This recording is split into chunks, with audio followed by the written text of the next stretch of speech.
Are you in the position where you have this gold mine of so many leads and your agents are getting back to it, or you can't get back to it? This is when, in business, we hire an ISA. Don't forget we do ISA training. But if you're going to hire an ISA, you have to look at a couple of things. One, do we have enough leads to feed them full time?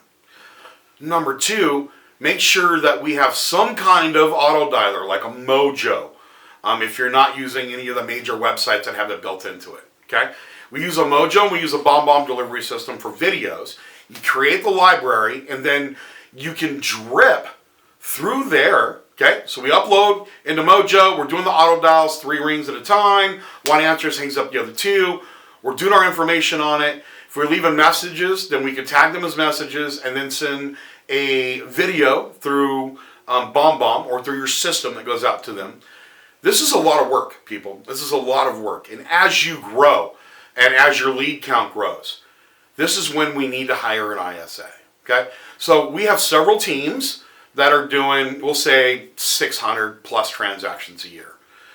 Half of them are run off ISA and half are buyer agent direct. So on buyer agent direct, we average about 25 to 30 leads per month per agent versus ISA can handle 300 to 400 leads because they're on an auto dialer, because they're spending 8 hours a day making inbound and outbound calls. Okay?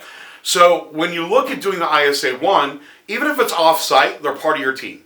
You train them yourself. Don't just think they're going to come trained. Oh, I worked for X. I don't care who you worked for. You work for me now.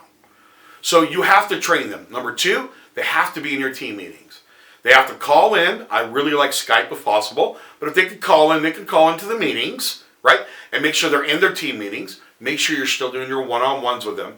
And make sure you're role-playing with them every single day.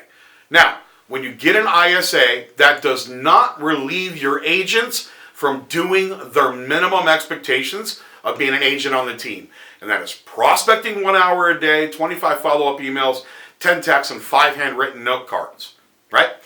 On top of that, make sure you're tracking that information separate from what your agents are, right? So ISA totals will be over here, and your agent's totals over here, buy and listing.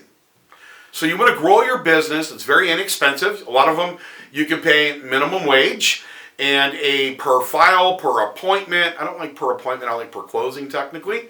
If they get licensed, then you can actually go to your agents and say, hey, if I have my ISA setting appointments for you, instead of getting 50% on the buy side, you're going to get 40% on the buy side. Okay? And all the agents are going, wait a minute, I get free appointments and it only costs me 10%? All day long, set them. I will take them all day long.